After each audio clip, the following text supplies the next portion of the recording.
Well, I think that's one of the problems, isn't it? We don't really know what he's saying. He's flip-flopping about. 1 minute he's saying he wants to have free movement, then the next minute he's saying he wants to control our borders. He doesn't seem to have a clear policy, and he seems to make it up on the hoof on occasions. So I think clearly it's very difficult to define what he does stand for. And I think he seems to be, to me, obsessed in getting into power, but doesn't really have a principle to get him there. And I think that's the real danger of the Labour Party.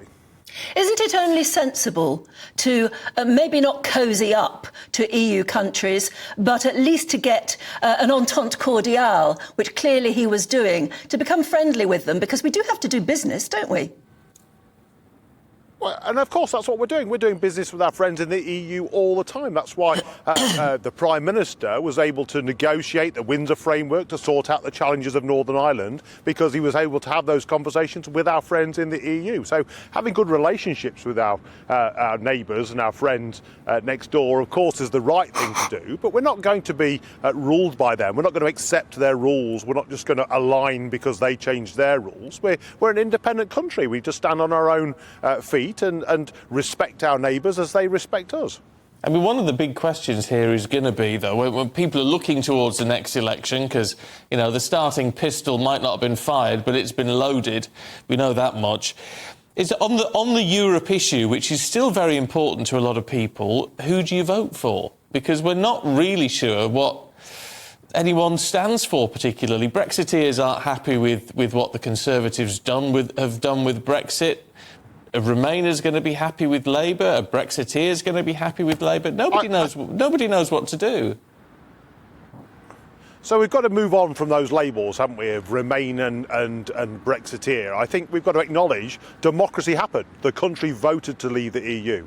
The Prime Minister we're delivering that Brexit, and now we are an independent country, separate from the EU, but we can still trade with them and still cooperate with them, but on our own terms. And I think that's the right relationship, the right balance. And I think to keep obsessing, as the Labour Party do, over Brexit and looking back with sort of pink tinted spectacles and talking about following their rules, I think just takes us back in time. We've got to get over the fact that we voted to leave the European Union. We need to embrace that, make the most of it as we are doing, and stop sort of looking backwards as the Labour Party appear to want to do.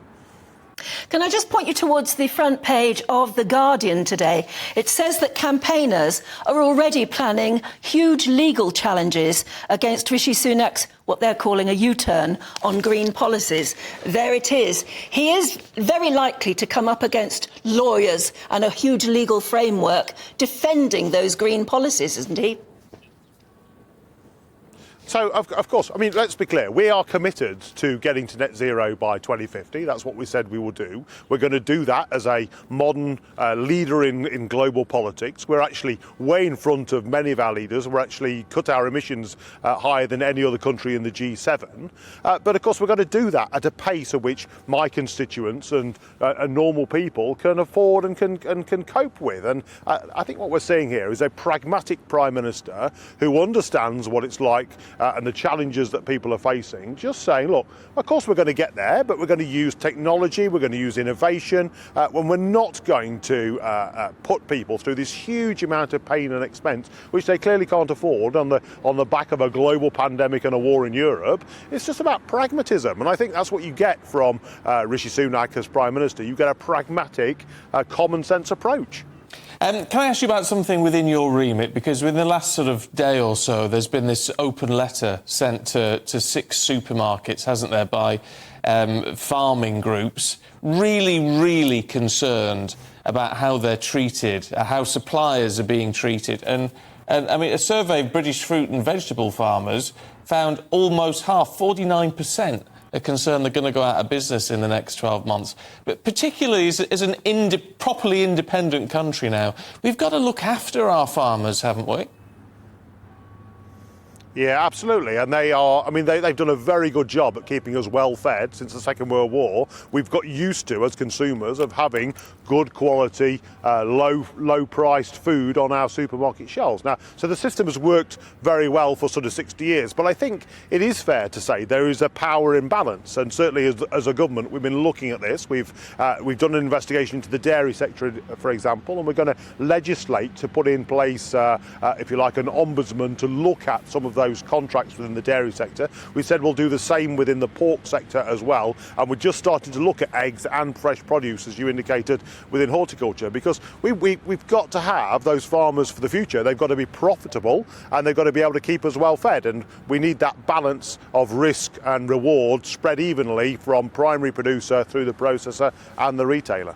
I mean, I know it's your job, but do you really think politicians at Westminster understand how difficult it is to be a farmer? You only have to look at Jeremy Clarkson's farm, and a lot of farmers are saying, thank goodness somebody, at least very high profile in the media, has been able to show ordinary people how incredibly difficult it is to provide food from our own country. Do you think politicians generally at Westminster understand?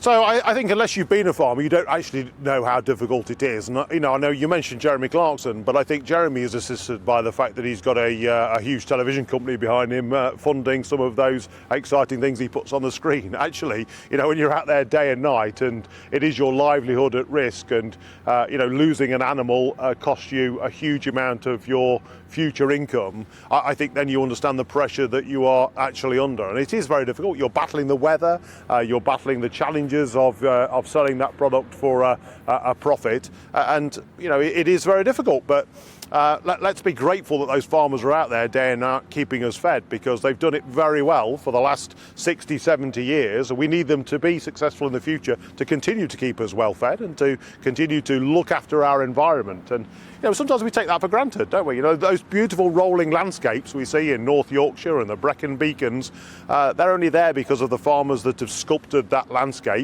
in the way in which they produced our food. Well, it's your job to look after them, isn't it, though?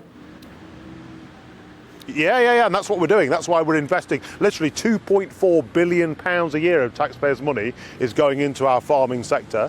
I take this something I take very seriously. We're developing new schemes to help those farmers to invest in new technology, to also look after the environment and to continue to produce food. That's why we are investing all of that cash, and we're constantly listening and helping and supporting and trying to work out ways in which we can work together. But what we are seeing in this country, and I know it's slightly convoluted because there are different supply chains and all the rest of it, but we are seeing this massive food inflation now, which is affecting so many people so badly in this cost of living crisis. How much of this do we think is down to Trussonomics and that disastrous budget in Liz Truss's short tenure as PM? So not at all. This has been coming for a very long time. I think global population is continuing to increase. So on the back of that, we've got the challenges of climate change, and then if you throw into the mix a global pandemic and a war in Europe, that's what's really driven the price of energy and of food through the roof. That's why I'm saying we need to invest in our farmers, in our UK food producers, to make sure that they have the best technology, the best stock, the best techniques, and of course taxpayers' support to continue to produce this great food. And that's what the government is doing. We constantly talk to the NFU, to the CLA, to farming representative groups, so that we understand the challenges that they're facing and we can help and support them, because we want them to produce food, but of course we want them to look after the environment at the same time, and those things go hand in hand.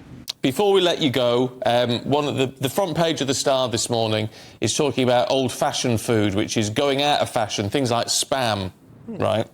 Which apparently we're not buying. So I want you to be absolutely 100% honest with me, Mark Spencer, and give me yes or no answers to these. Have you got these in your food cupboard, either in London or in your constituency? Spam? OK. Have you got Spam? No. Bovril? No. Corned beef? Bovril? No, I don't think I've got Bovril. No. Corned beef I may well have. Rice pudding? But rice pudding? Yeah. I definitely will have rice pudding, yeah. Semolina? Yeah. Tinned peaches? No, not a chance. Tinned peaches. No, I do like fresh peaches, to be honest. You know, I mean, I am blessed in that my the farming business at home has a farm shop, so we have access to a lot of lovely. fresh produce, and I think Good answer. you know, Good answer. I'm very lucky in that respect.